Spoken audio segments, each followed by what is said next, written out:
I'll start by reading some points from the protocol for remote meetings. Please only speak when invited to you by the chair. If you wish to speak, please raise your hand and direct all communication via the chair.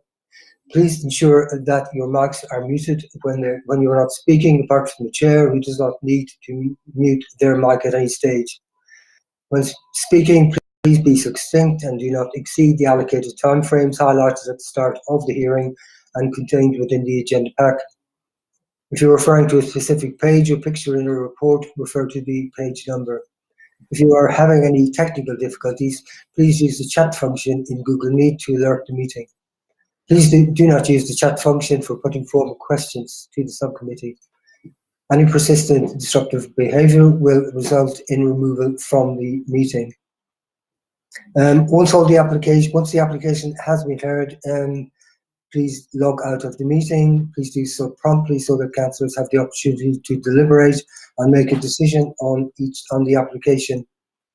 Each party will be notified of the decision within 5 days, working days. Please could I ask the subcommittee to appoint a chair? I'd like to nominate Councillor Snell. Thank you very much, Councillor Bell. So let's get stuck straight in. Running through the agenda, which is on page 2 of the reports today. First of all, apologies for absence. Do we have any, Suba? There are no apologies for absence. There are none. Thank you very much. Sorry, Peter. Thank you. And then declarations of interest. Do any members on this committee have any declarations of interest? Thank you. No declarations. I have okay, so then the next piece of business is to go through some minutes for previous meetings. We've been working through quite a backlog of these. Let me go through. The first of them is on the 16th of February of this year with Councillor Bell in the chair. Do we accept those as a true record? I was content with those if we can make it clear that the other persons were not in attendance. I'm afraid the formatting is a bit strange, but we can make it clear, a note with approving that the other persons were not in attendance at that meeting. I'm otherwise content with the minutes. Thank you. Yes, it's slightly confusing. There's an asterisk and it does say, but quite why they're listed, I'm not sure. But anyway, let's get that clarified and sorted out. So the subsequent minutes are for the 1st of December 2020, when I was the chair. I'm afraid I'm not prepared to accept these as a record. The decision, and this goes for the next one, which is also the 17th of November, the decision and the justification for the decision is fine, but I'm afraid the minutes seem to have slipped through without me probably doing proper oversight. And they're just not clear enough. They're not to the standard that I think we should expect on council documents. So I'm afraid I will take them away, do more work on them, and we can approve them at a future meeting. So as I say, for both those, I'm suggesting we don't take the minutes for the 1st of December 2020 and the 17th of November, but making it clear that the decision stands and the reason for the decision stand. And then 6th of October, which is the other one that I've got listed here that I chaired, I'm happy with those minutes and happy to accept them as a true record, along with the decision. Is that all clear? Thank you, Chair. Thank you. Okay, so we will then get straight into today's meeting. The only decision we have left before us is in relation to the Rapid Eye Photo Book Cafe. We've done some of the stuff on item 5 on the agenda, lists the procedure that we will go through. We've appointed a chair before going through the minutes. It's now my duty to introduce the subcommittee, announce the item, and identify the identity of those taking part. Well, the subcommittee today consists of just 2 people. We prefer 3, but we're allowed to have a subcommittee with just 2 people, myself and Councillor Brian Bell. who else is taking part? Let's start with the officers. Our legal advisor, perhaps you can introduce yourself. Hello, good afternoon. I'm Amanda North and I'm supporting and advising members this afternoon. Thank you. Okay, and at any stage in the meeting, we can ask for clarification, Amanda, and Amanda can speak up at any point if she thinks we are going down a route that's not legally compliant. Peter, do you want to introduce yourself and your role? Good afternoon. My name is Peter Gray, and I'm the governance officer to the subcommittee. And Suba, do you want to say what you're doing here? Yeah, I'm Subha Sri Ramana. I'm the principal licensing officer. I'll be presenting the report. And I think those are the people dealing with the mechanics of the meeting. Mario is there in the background. He rescues us when our IT goes wrong and has sat through so many boring meetings. He deserves some sort of medal. But thank you, Mario, for being here. So then if we go through the applicants, can you perhaps introduce yourselves one by one? Yes, Chair. I'm Andy Newman. I'm the licensing consultant and agent for Lee Williams and Rapid Eye Photo Book Cafe. And who will be speaking today? It will be me, sir, on behalf of Mr. Williams. But Lee Williams is obviously very welcome to contribute. Okay, and then for the council, David, do you want to say what your role is? Hi, I'm David Cheer. I'm team leader, licensing and technical support, and I've made a representation on behalf of the licensing authority. Thank you very much, David. And then lastly, I see Kerry's hovering in the background there, not showing her face. Are you there, Kerry? Sorry, Chair, if I may, this is PC Dave Atkins. I'll be speaking today. Kerry is on the call, but she's having a few issues, technically speaking. So you're representing the police today. Okay, thank you very much for that. Okay, so again, going through the procedure as laid out under item 5. I've gone through the procedure. I've just referred you to it. I don't have to read it out to you, but I'm just going to follow it. So first of all, the licensing offer, that's for Suba to outline the report to us. Thank you, Chair. Licensing Service received an application for variation of premises license under Section 34 of the Licensing Act 2003 for Photo Book Cafe for Leonard Circus to extend the hours of supply of alcohol, include late refreshment, and to amend remove conditions as stated in the agenda. Since the draft of the report, the applicant has withdrawn the supply of alcohol for off sales. Also, the applicant and police have provided additional information which have been circulated. Representations from licensing and police remains. I have nothing else to add. Thank you, Chair. Thank you. Very succinct. Is that okay, Brian? Great. So we're now going on to the applicant's case. We ask you to limit it to 5 minutes. We will basically, for your and other contributions, ask you to introduce it, go back for questions of clarification, and then go into a wider ranging discussion. So don't feel you have to tell everything to us now. We'll find out what more we are worried about as part of the discussion phase. So can you please take this away, Mr. Newman? Sir, thank you. Andy Newman on behalf of Photo Book Cafe. We're applying for on sales Monday to Thursday to 2300, Friday and Saturday till midnight, and Sunday to 22:30, plus some late night refreshments, as already been mentioned, and outside till 10 o'clock for an outside area. That's it, essentially. We note that these have been troubling times. This is a unique space, indeed, in Europe, in terms of photography and in terms of photography books, etc. We would say that there have been no representations whatsoever from anybody apart from the police and licensing. We would say that each application should be treated on its own merits. We're mindful that during COVID, the picture has changed dramatically, and we would refer to the email from the Minister of Justice that's been supported by all the main parties to say that a sympathetic view should be taken. It's also accepted that businesses need to pivot. In this case, Mr. Williams needs to pivot to survive because the business is not economically viable at the moment. He has a number of supporters in his package who've referenced how well he manages the place.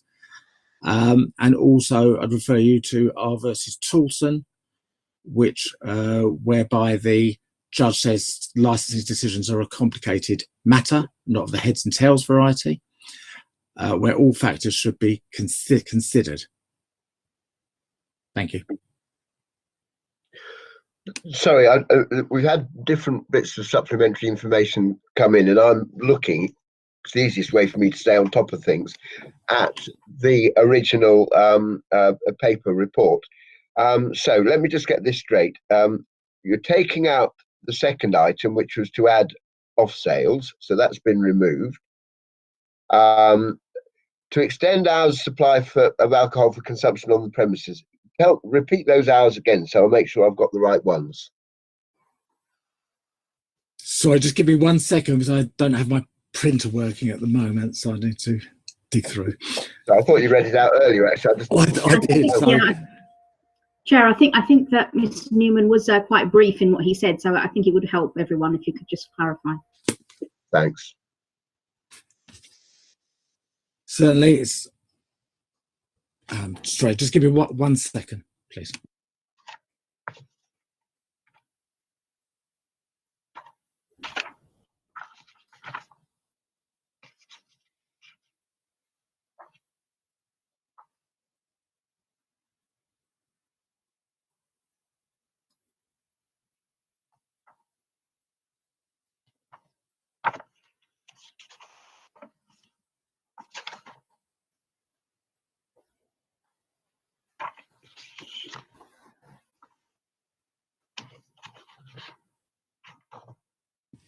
Right, proposed hours are for supply of alcohol. Everything's now on sales, as discussed.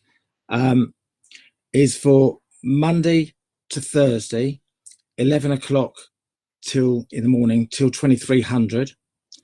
Friday and Saturday, 11 o'clock till 23:59, and Sunday, 11 o'clock until 22:30.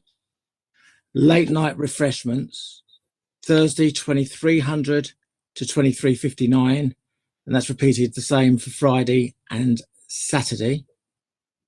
With the opening hours of the premises, Monday to Wednesday, 7 o'clock till 23:59, Thursday to Saturday till 00:30, and Sunday 0700 to 23:30.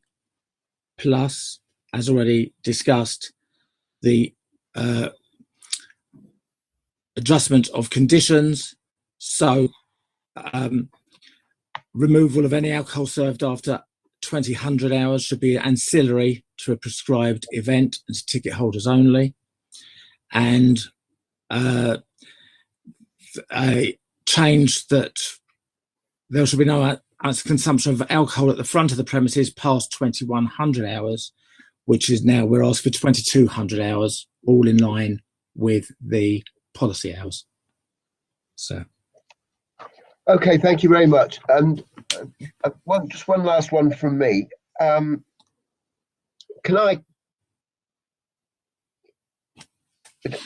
if we're looking at licensed premises, I mean, I'm just trying to clear my head on this. And if we're looking at licensed premises, we don't want people to preload and sit around for ages. So this license, these opening hours, refer specifically to the licensed premises. They don't refer to the rest of the premises.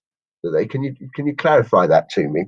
Because as I understand it, this is a bar attached to a bigger operation, and I'm not really understanding why you're going for such opening hours extending so far beyond the hours for the supply of alcohol. Can you explain that to me? Right. Sorry, Mr. Williams has got his hand up before I go into it. Okay, we're happy to hear from Mr. Williams, yes.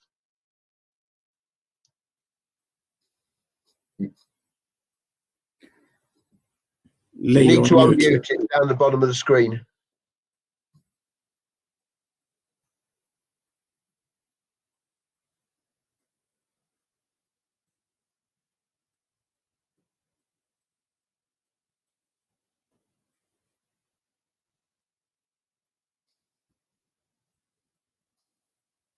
I think we need to wait for Mr. Williams to get back. It looks like he might have pressed the wrong button.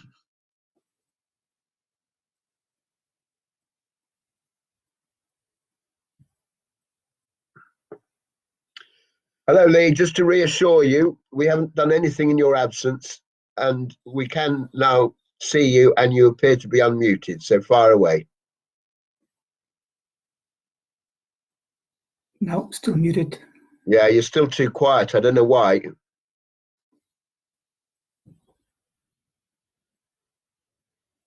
Hello? That's it. Yeah. So the Photo Book Cafe is on Leonard Circus. The Rapid Eye, the photographic lab, is at 79 Leonard Street, just down the road. We do have some photographic lab operations, which I'm sat in right now. This is the basement of the cafe, so the photographic kit in there. But this will be being moved to the photographic lab during June, and the downstairs will become more of a workshop and gallery for doing zines and workbooks and projects, community projects, and sort of sales as well, sales of books. So they're two different premises, that's why.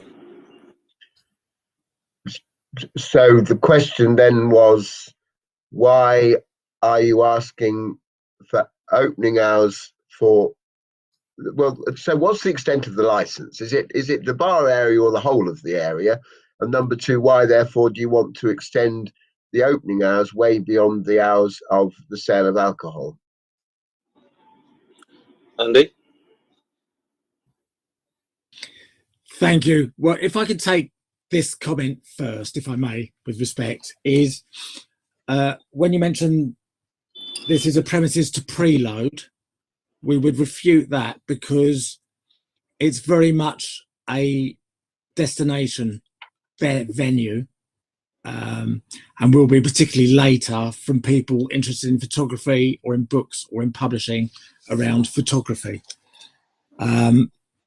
Secondly, the thinking around the hours, we're applying for hours within the policy recommendations.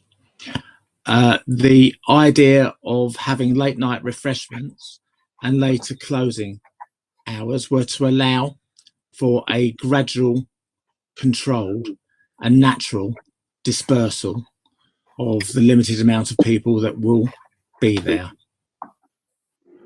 And the necessity for the change of operation is that the cafe is running at a loss and is not sustainable, even though it's an innovative space. So therefore, with the pressures of COVID, the idea is to responsibly use this premises to run at a profit rather than a loss, because currently it's being sustained by Lee Williams' other business, which you see behind him. I think we're getting into the detail that should be in the discussion. Let's just move on from here. Brian, Councillor Bell, do you have any clarification you want? I think the particular point you were trying to get at was what happens on a Thursday evening, because it appears you're applying to stop alcohol sales at 11 p.m. on a Thursday, but stay open to midnight. So that's the particular time when preloading might occur, and we were concerned to have an explanation as to why that large gap.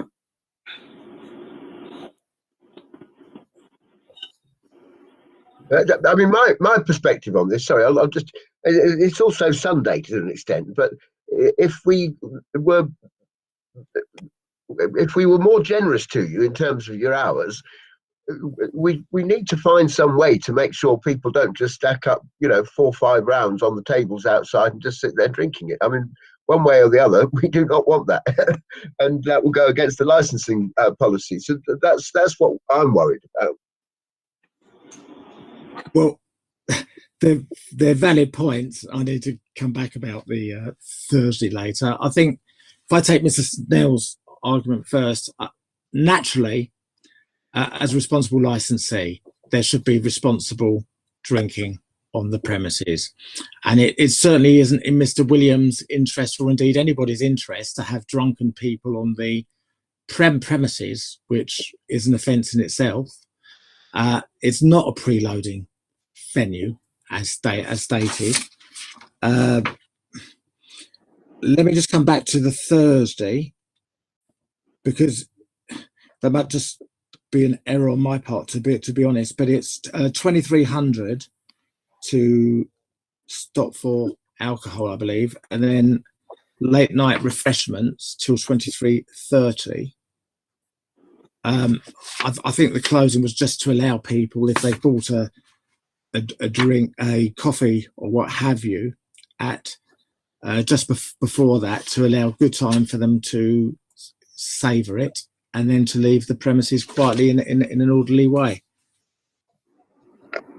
We're not set in stone in these things. We're quite reasonable. I mean, Mr. Williams in particular, but it's just trying to responsibly find a way for him to operate effectively and to give his patrons a very positive experience while supporting the licensing objectives.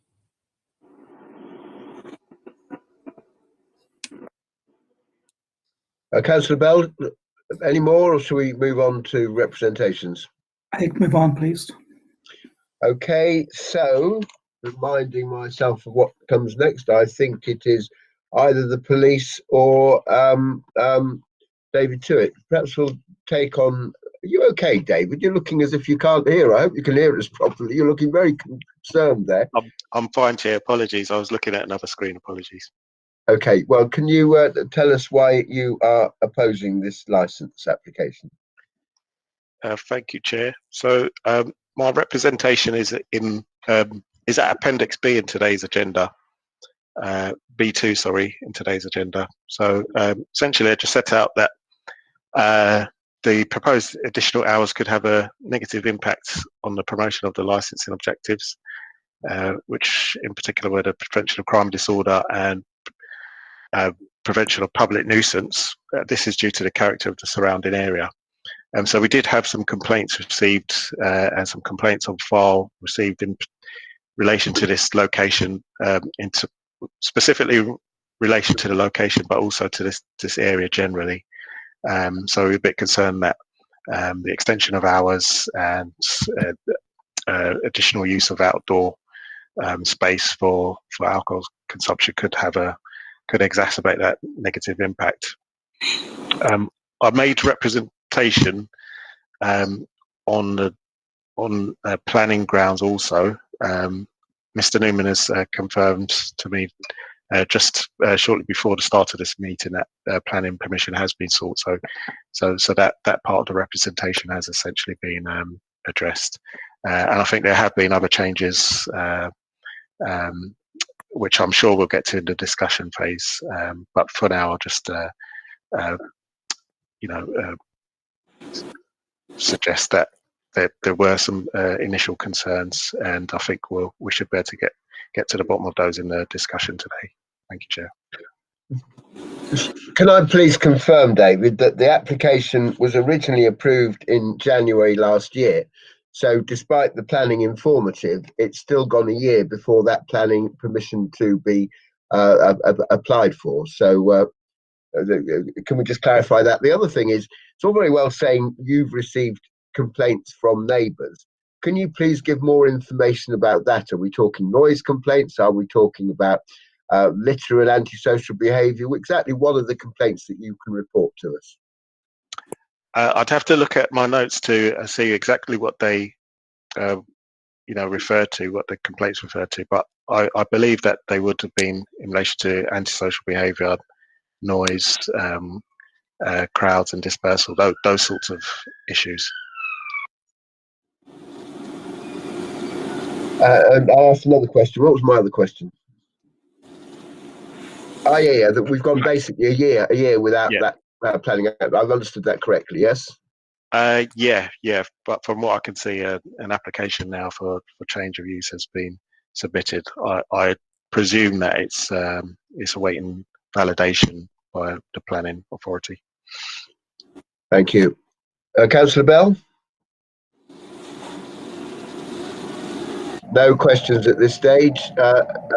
Amanda, you want to give us some legal advice? Yes. No, I don't. I just wanted to ask if Mr. Tuitt could confirm how many complaints there were and the dates of these complaints, because I think that's important for members to consider, so that we know how many there are.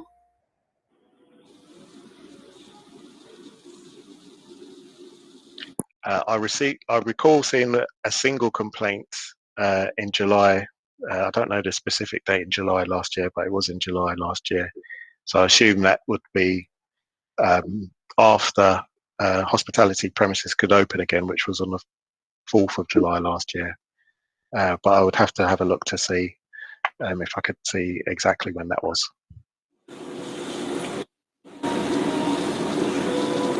And then the other complaint you referred to is, of course, a general complaint of the area rather than specific to those premises. I've understood that correctly, haven't I?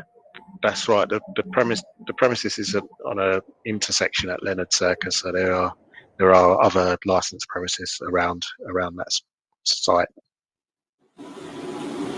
Thank you. Councillor Bell? And Amanda, that satisfied you, I think. So we can then go to the police, who I've got down as Hackney Licensing. Sorry, I've forgotten your name already. Please come in and tell us why you're objecting. Hello, Chair. It's PC David Atkins. Thank you. This licence was granted in January 2020, it was just mentioned, and during the initial consultation for this application, we did agree condition 17, which I believe is now seeking to remove, which is that all alcohol after 8 in the evening shall be ancillary to an event or a pre-planned event. I can't remember the exact wording, please do forgive me. Since their opening, I believe there was a minor variation for off-sales there. We've also had complaints which were received on the 3rd of August 2020. I will just check that. I did put that in my submission, just to make sure I've got that date right. Yeah, 3rd of August 2020. These were complaints about general area. However, the photo book was raised within these complaints, with one asking for the planning and license for the photo book cafes be reassessed, and another raising concerns about the planned extending drinking into the evening within the circle. A lot of the other complaints were about ASB in the area, and some were about problems during the day with other things in the square. I'm aware that Mr. Doom has copied us into an email regarding planning, but we don't believe that that's going to be a separate matter from this application. And with regards to the email from Kit Morton stating that responsible authorities should take a sympathetic view, we do take a sympathetic view. We are aware that during this pandemic, business have been struggling. However, we do have to take into concern the residents, their quality of life, and the complaints we have received from the area. Sorry, excuse me, I was just flicking through between my representations. We have visited the area, and we have seen the effect of the ASB in the area, and we have seen the NOx canisters on the area. And we're not for a minute suggesting they are from this venue. However, it does go to show that the area is attracting ASB. We're concerned that the addition of a bar and removal of that condition, which would in fact make this venue a bar, could start to attract people with these NOx canisters, looking for people that are leaving these venues. And we are concerned that that will contribute to the ASB. With regards to the removal of off-sales, we appreciate that has been removed. However, what I would say on that is I believe the Business and Planning Act actually does allow off-sales to venues till September 2022, I think the date is. Please correct me if I'm wrong on that. So that doesn't allay our concerns on that removal. And that's it from me, Chair. I think, let me just make sure we've nailed this one down. Your written submission refers to removal of condition 18, but I think you probably correctly referred to 17. That's probably covered in subsequent amendments, I think. But have I got that right? Yes, apologies, Chair. I think there was some confusion over the initial condition. I did check the licence or the decision letter prior to my email yesterday, and I believe it is condition 17 on licence. So that is a typo. My apologies for that. And the area, I mean, it's quite interesting. I cycle through Shoreditch, several times a week. It's funny, actually. I don't go through Leonard Circus. Can you just give me a feel for it? You said that there's more than one bar around it, but is it primarily a residential area? Chair, it's a mixture of residential, commercial. I believe next door down we have a venue, a restaurant type people that do also sell alcohol. We have the Photobook Cafe, and I believe during the day you have food vendors on the site as well. And just one last point. Typically, we discourage on this committee outside seating being left out at night because it attracts street drinkers, drug users, whoever else to then sit there after the premises are closed and cause some of the problems to which you refer. What is the arrangement here? Are there seats left outside? Are they still able to be used by passers-by and revellers? I don't believe it's the seats that are left behind by the venue, Chair, but there is public seating benches dotted around the square, 2 of which are almost outside the venue. It should also be just across the way. There is, I think it's on the boundary of the special policy area here. I think it's the northeast corner from memory, which is the opposite side of Leonard Street, where the boundary ends. Thank you. Councillor Bell?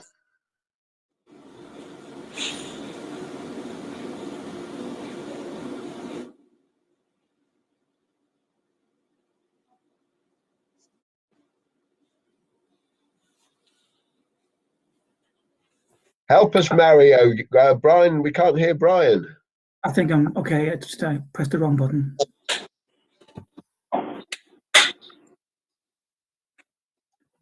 I mean, I think I don't have many questions left, except I still wonder about this Thursday night gap between sale of alcohol and closing time.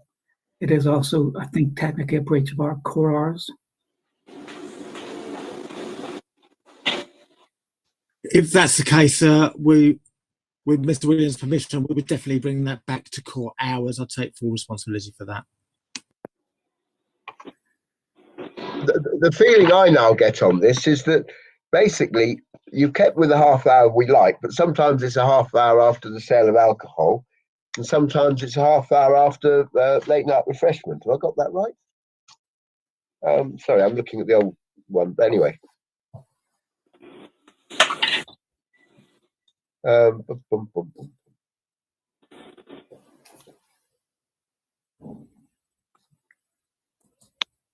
Yeah, so as I say, that's kind of unusual. That's unusual. We normally sort of see an alcohol license and then we expect to allow half an hour to clear the premises, but we don't particularly want a whole long, great period of time where people may be encouraged to stack up a load of stuff on the table. But I guess if you wanted to change it, you could change it, or we could impose some additional condition there. I don't know. Let's take that for later. Right. I think we've therefore reached the stage where we can discuss the application. Do you want to kick this off, Councillor Bell, with your main concerns? We've touched on some with our questions, but do you want to kick it off?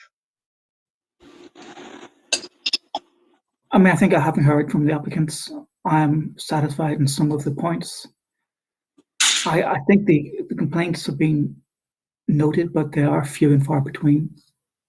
And I think we have to, as always, balance out the need for the applicant to have a successful business with the ASB it's causing, and it is quite limited. So I say if they can amend the hours on a Thursday to address that particular odd situation, then I'm relatively happy. I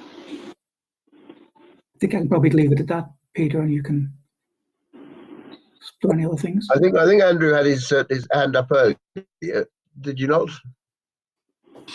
I did, sir, yes, and I wonder whether I should or whether I shouldn't. I feel I ought to merely respond to some of the reps that have been made, depending on how it's going anyway. But I think I should do for the record anyway.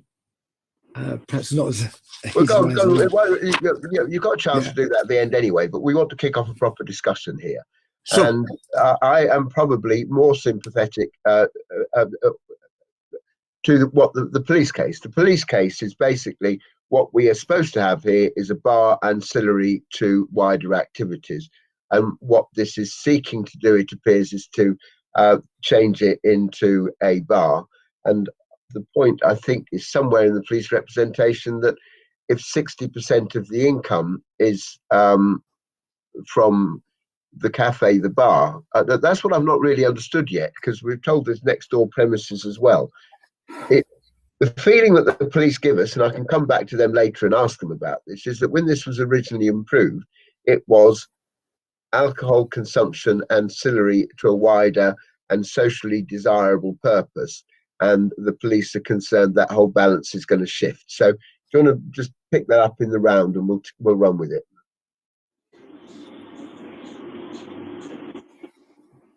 Off you go, Andrew. Yeah, so if I may, I do feel this is the time to respond before any conclusions are made. I would say this, having sat the other side as former police sergeant, acting inspector back in the day, and hearing colleague representatives, far more knowledgeable than me perhaps, saying things like this, that we have seen no evidence that in the future, should this be granted, that the photo book cafe will add to any issues there. In fact, for that, you would probably have to commission a report from an academic to get any kind of evidence. Furthermore, we've seen no statistics to support any problems in the area. Allied to that, there are a number of suppositions here, I would respectfully submit. And we see in the report, in the brochure that Mr. Williams so kindly supplied, and below that, that there is a theme. And that theme is that this is a well-run premises which feels safe, with a relaxed vibe where people can enjoy themselves.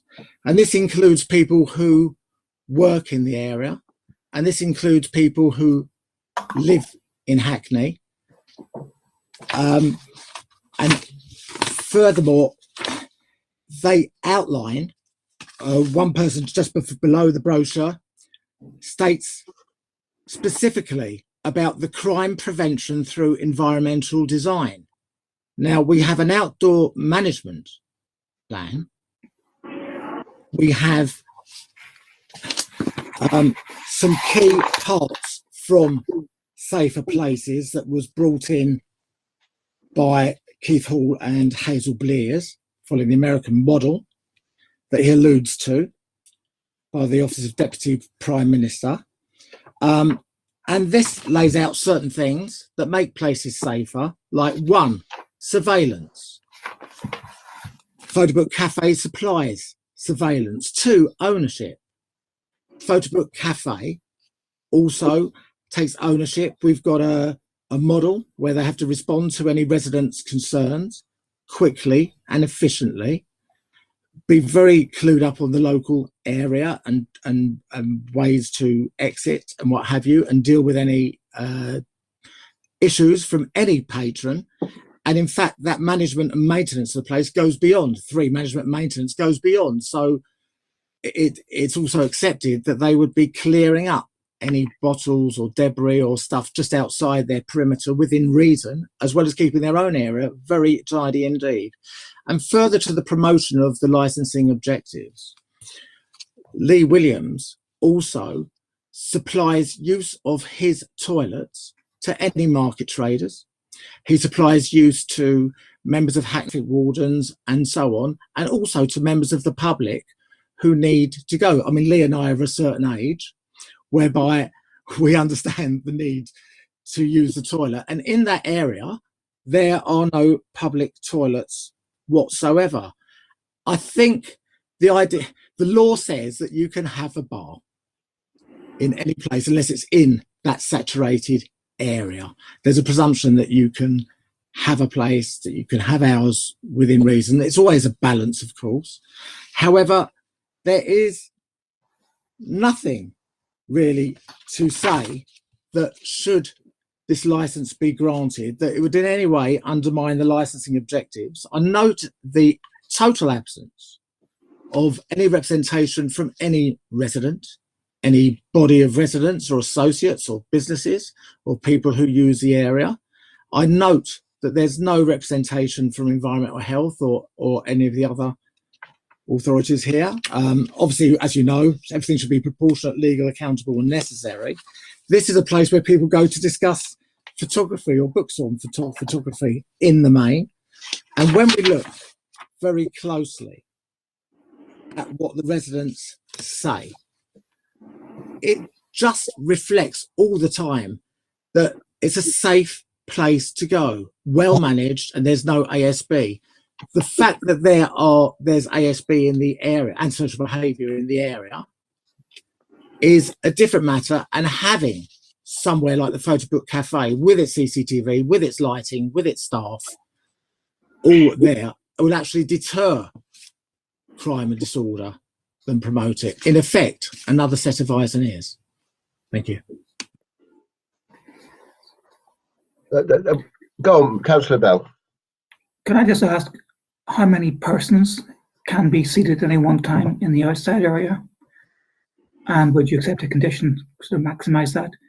I know you have 100 capacity total and 4 allowed to smoke outside, but how many people could be in the outside seating area at maximum? Lee, would you like to answer? Yeah, that? hear me? Can you hear me? Yeah. Public spacing, about 30 seated. During an event without tables, possibly about 50 people standing. And without COVID regulations, probably about 30 to 40 people sitting. So a maximum of 40 seated outside? Yeah. Yeah, and clearly, Mr. Bell, we're talking about patrons here, as opposed to any capacity numbers should the authorities come, for example, and staff. Yeah. So if that was a condition, it wouldn't unduly constrain you? No. Okay, thank you. Right. I think we're getting into detail without considering the what to me is the big issue. In that at the moment, this is not supposed to be operated as a public bar in the evening. At the moment, past 8 o'clock, have I got that right? All activities are ancillary to a prescribed event and ticket holders only. So you're not at the moment supposed to be running an open house after 8 o'clock. I mean, and that to me is the major change. We can, nitpick about hours and this, that, and the other, but that to me is the major change. Do you want to talk us through that, Lee? We don't trade after 8 o'clock at the minute. We close. We close at 8, even for coffee and tea. We've only got 3 members of staff to run the cafe at the minute. We run from 8 o'clock. Upper State, we open for coffee, croissant, stuff like that. And by 8 o'clock, we're closed and the tables are inside by 10 past 8. Chair, if I may interject as well, I think there are 2 strands here from the nature of the question, and one, Ms. Williams has answered that, which is one side. We've got the variation in to try and get the extra hours because of the negative effects of COVID. I think maybe you're straying on to planning as well, which I'm sure Ms. Nouth will confirm, I hope, that planning shouldn't be really an issue for this licensing hearing now that an application's been submitted, although it does need an amendment. Okay, so what you're saying is daytime, it's perfectly legal use to be open to the general public, and I'm making too big a thing about the ancillary use after 8 o'clock. I mean, that's I think what you're telling me. So what I'm saying is,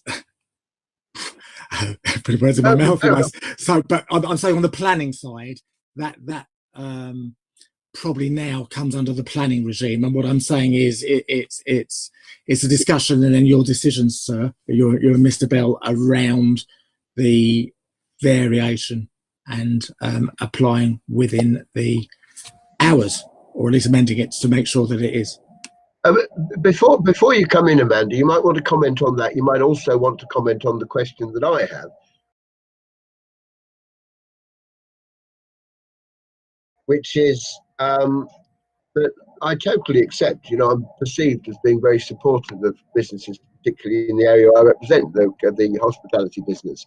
And whilst I totally accept the need to be flexible and support changes, I can't personally see that would apply to changes that are there potentially in perpetuity. I mean, either they should be time limited. If they're supposed to address a temporary situation, they should be time limited changes. Certainly in the licensees locally that have come to me, I have told them, and David Tuitt, I know, has told them to address this through temporary event notices. If you need the extra hours because things are constrained, people can't meet inside, they've been using temporary event notices. So I don't feel, whatever the letter says from the Secretary of State or whoever he is, that actually it's proportionate to then say, well, that requires some change to how we regard a license that is there in perpetuity unless we come and review it, which is a major job for us to do. Anyway, do you want to comment on that as well, Amanda? And I look forward to hearing your advice. Okay. What I will say is that both members are fully aware that the decision they're making is only in accordance with the licensing regime and not in accordance with planning. Also, we have heard at an early stage that the planning issues have been resolved, in that a planning application has been made. So members aren't considering the planning point. Even if they were, they would only be considering a planning informative. But as the planning application has been made, no planning informative will probably be needed now because action has been taken. The concern previously was that in the original application, when the original license was granted, that a planning informative was issued and concerns about whether or not action was taken in reasonable time. But that has now been dealt with, so that's not a concern. I think in respect of the additional hours, that they are, entitled to make inquiries about how things will operate going forward, because this is for the permanent license. It's not just relating to COVID. Yes, they have to consider the current climate, that COVID is a consideration, and that they should consider each case on its own merits, and to also consider that what's necessary and proportionate at the time, but that will literally depend on each application on its own merits. They can't, they do need to consider the impact on the area, any potential complaints or concerns that might arise. You've noted that although the licensing authority have raised concerns about some complaints, there hasn't been a substantial amount of them, as stated by Mr. Tuitt, and therefore they can only give weight to what they've actually heard and been presented with today.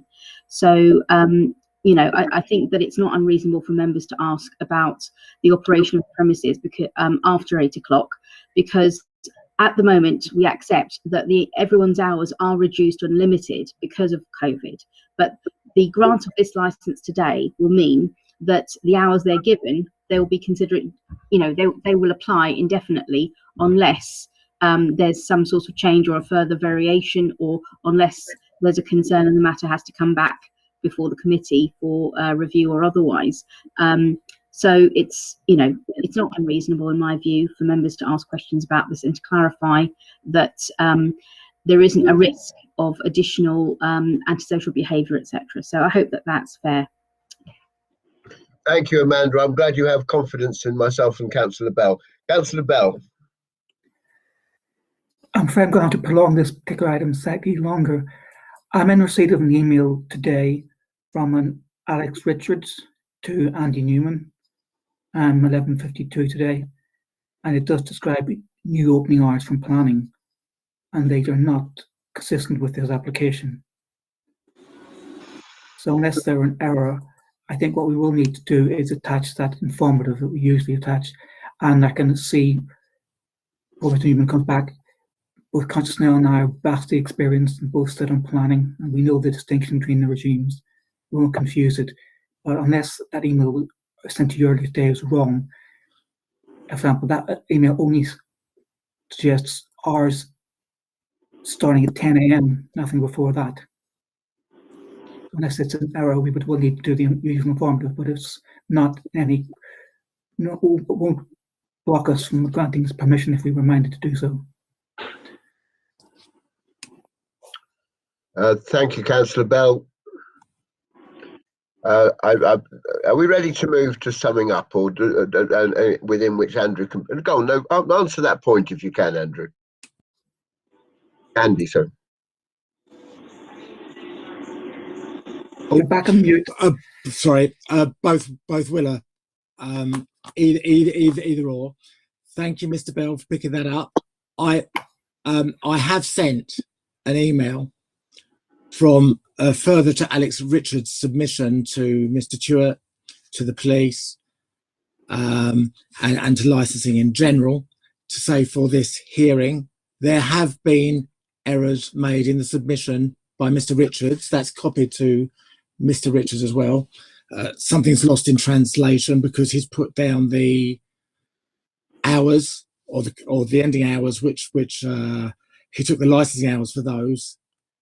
Something got lost about the 8 a.m., which is not really a licensing issue, I don't suppose, but whereas I think he put 10 a.m., it should be 8 a.m., but we've been totally open and upfront with that error. Mr. Richards says he can put in an amendment, which is Mr. Williams' wish. I think we just got to the bottom of it about 45 minutes or so before this hearing, so it wasn't really time to put in that amendment just there and then. And if I may, I'd just like to also add that, of course, it's only right and proper when there's a variation coming in that everybody here discusses that application. The only point I was making earlier is we have put in a variation as operators are perfectly entitled to do so under the regime, but we totally respect that it needs to be probed and thrashed out and look at the balance between the operator's needs and the other needs. Thank you. Councillor Bell. Can I just raise a further point with Mr. Williams and Mr. Newman about, you referred, Mr. Williams, to currently taking in the tables and chairs at the end of your trading currently, 8 o'clock, you said to us. Would it still be your intention to take them in whatever time you stop trading at? Yes, can you hear me? Yeah. Absolutely, they cost too much money to leave out. I think, again, we would be happier if there was a condition suggesting that. So it's just addressing those issues with the local residents of being worried that people being tempted to stay on in the space because there's a generous seating available. Can I just make a couple of points and probably then go back to summing up? So Brian has suggested, so before we come to summing up, and tell me, Brian, if I miss anything, Councillor Bell is suggesting that we still keep the planning informative, that we have a condition about bringing in chairs, and that we limit the numbers outside. That's what I understand, if we are minded to grant these changes. I think the changes that we've also discussed, and it'd be interesting to hear if the applicant would be happy with this, is at the moment the closing hours are also geared to ending of late night refreshment rather than the hours you've applied for the service of alcohol.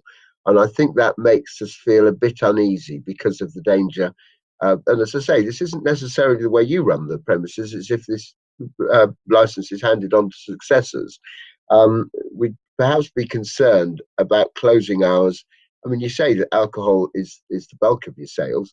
Closing hours, I think, I feel should be related to the sales of alcohol. So if you can address that in your summing up, we can decide whether we should approve different closing hours, even if we change the hours on which you're permitted to sell alcohol.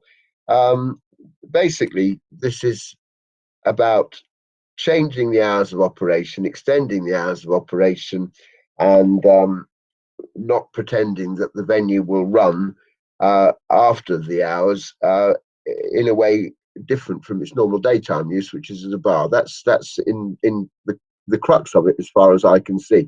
Are people happy if we take summings up in reverse order, which means we'll be starting with the police, and then we will retire and make our decision? Are you happy that I proceed on that basis, both Amanda and Councillor Bell? Chair, I was just going to suggest that perhaps neither the police nor our licensing service had a chance to come back in some of the discussion we've took place. No, good Perhaps point. it should be done rather than giving just a summing up. It should be perhaps more open than that. So, who wants to come first? Chair, if I may. Please do. Just a point that Amanda made regarding the few complaints that have been made. I think it's worth taking into consideration of that we are in a time of COVID, venues haven't been operating, and if Mr. Williams is saying that he is closing at 8 o'clock, a lot of complaints we are receiving are about the evenings, which is what our concern is. It's the later hours, the evenings, the removal of that condition. There was one other point, sorry, it's completely slipped my mind. Do you mind if I come back on that? Go on, we'll give David a chance to have his two pennyworth.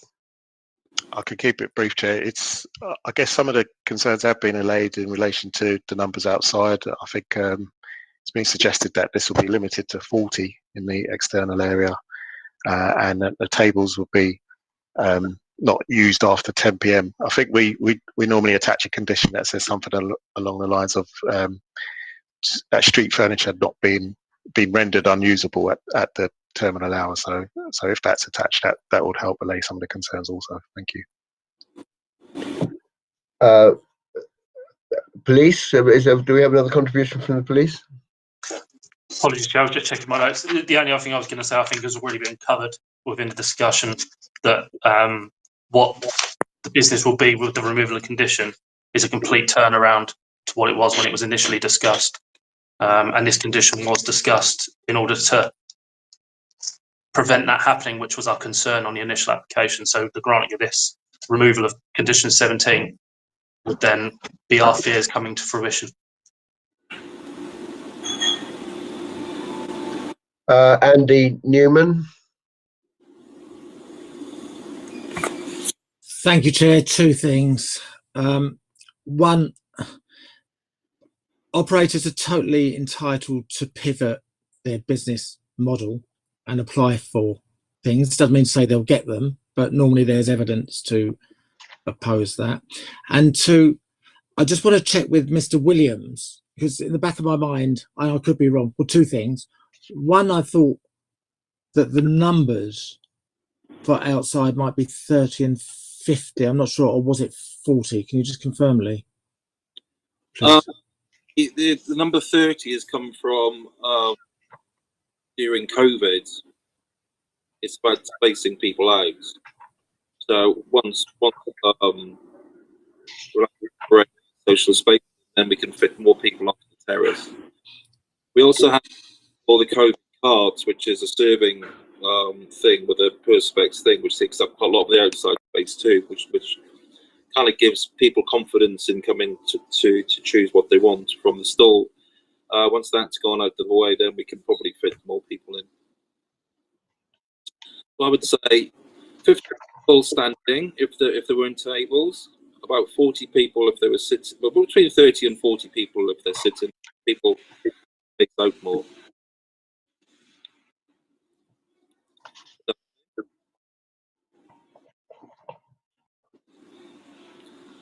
Andy, does that answer your question? It does. Okay, have we covered that? Can we go to summing up? I'm sorry, I'm busy getting my head around changes in hours. If we are in summing up, I mean, the major change really is on the Sunday, isn't it? And at the moment, so it'd be good, in fact, to hear from the applicant. You know, do you pack up at whatever time it is, 6 o'clock on a Sunday? And I mean, is there the demand to stay open so much later on a Sunday? We haven't been open at the weekend since the start of COVID. So that, you know, we've only got 3 staff, so we can only really open in the week anyway because of, you know, holiday weekends and stuff. So during COVID, we've not taken on more staff because it's too much of a gamble with how much turnover we get in. So we just close at the weekends. Again, it feeds into this idea we're not really getting a fair picture of the impact on the neighbourhood in these special circumstances. But we're just going to have to consider that, myself and Councillor Bell, in reaching a decision.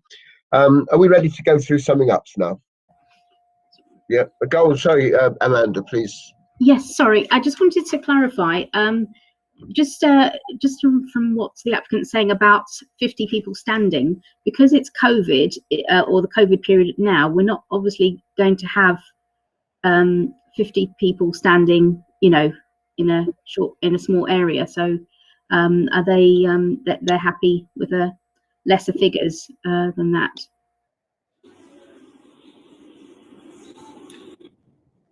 Sorry, what do you say? Less of what? Sorry, Amanda. We're not going to have. Are you happy with the seated arrangements rather than standing? Because obviously during the COVID period, we're going to have to ensure the social distancing, etc., aren't we?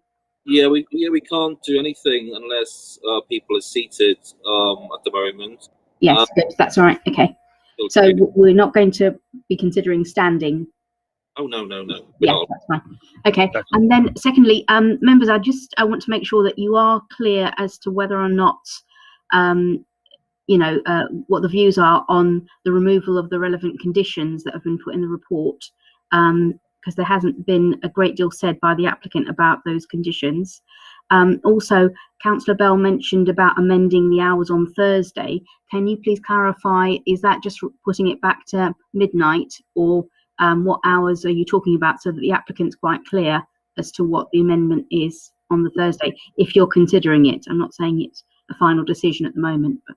So sorry, Amanda, exactly where are we on these conditions? I'm sorry, I didn't quite understand your question there. Which are the questions you think perhaps we need to interrogate more thoroughly? Because no, just to make sure that you're clear about the decision as to whether to remove those conditions.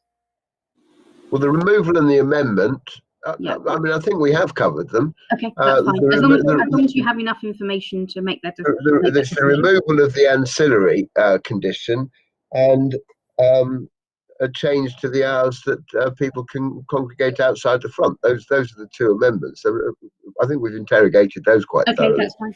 Okay. So are we ready, Councillor Bell? Are we ready to go through the summing up? I think so. Yeah, well, reverse order, as I said. So if we can hear from PC Atkins first, that would be great.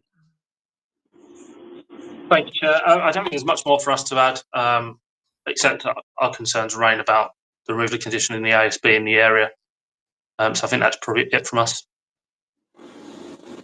Thank you very much. Amanda? Could we just have PC Atkins confirm whether or not he's still objecting? His objection's been, he still maintains his objection, or is it now resolved? Sorry, yes, I mean, we are still concerned about the removal of that condition. It does change the format of the bar. It changes the format into a bar completely, is our belief. And with the later hours, I don't think that's ever been tested within these times, because it has been closed. We do believe that will contribute to the problems that have been seen in the area. So our concerns aren't later. Thank you very much, Mr. Tuitt. Similar, I guess some of the concerns are laid now by the changes to the application, including the removal of the off cells, the limitation on the numbers in the external area, and also the submission of a planning application. It is just a planning application at this stage, but it is the submission of an application. So that does go some way to allay the concern. So I'll leave it there for now, Chair. Thank you. Thank you very much. We have various contributions from other persons, but no one's here today. So I think it's really just back to the applicant to address the items that we've said will influence our decision. Who's going to take that? Andy? Yeah, thank you, Chair. Again, it's each applicator on its own merits, or variation indeed. Places are allowed to apply for things, that's law. There's been a lack of evidence of any negative impact should this licence be granted. We haven't seen any evidence of that. These are very strange times, of course. There are many, what we have seen evidence of are a number of supporting documents within the pack showing how well run Mr. Williams' place is. And what we've also seen is what the positive parts that this will supply to this area, which may be challenging elsewhere, but the toilets, the lighting, the security, and so on will have a positive impact. And I haven't seen anything to suggest otherwise. So, along with the thoughts of the Minister of Justice about a sympathetic view should be taken. Take that as you will. Thank you. And looking at my my guide to these meetings, I'm supposed to ask the licensing officer if they have any final comments. I think I forget that sometimes. Have you got any final comments? No, Chair, I don't have any comments. Thank you. Okay, thank you very much. So, any final clarification, Brian, that we need from these applicants? Did I understand you're happy to cut back the opening hours on Thursday till midnight? Yeah. Lee? From 13? Yeah. So it's consistent with the rest of the week and what you've got. Yeah, I'd agree to that. Okay, so I think we've covered everything. I think now under these current rules, we can't go out the back and make a decision and come back and tell you. We will make a decision straight away now, and you'll be informed as soon as we can possibly let you know the outcome of our discussions. But we're now asking you, thanking you for coming, the applicants and the responsible authorities, asking you to leave, and we will then just retire with the supporting members of this committee and thrash out what we think is best to support the licensing policy. Thank you everybody for coming today, and we'll try and make the best decision, the fairest decision we can. Thank you. Thank you, everyone. Have a good evening, everyone. Thank you. Bye. Thank you.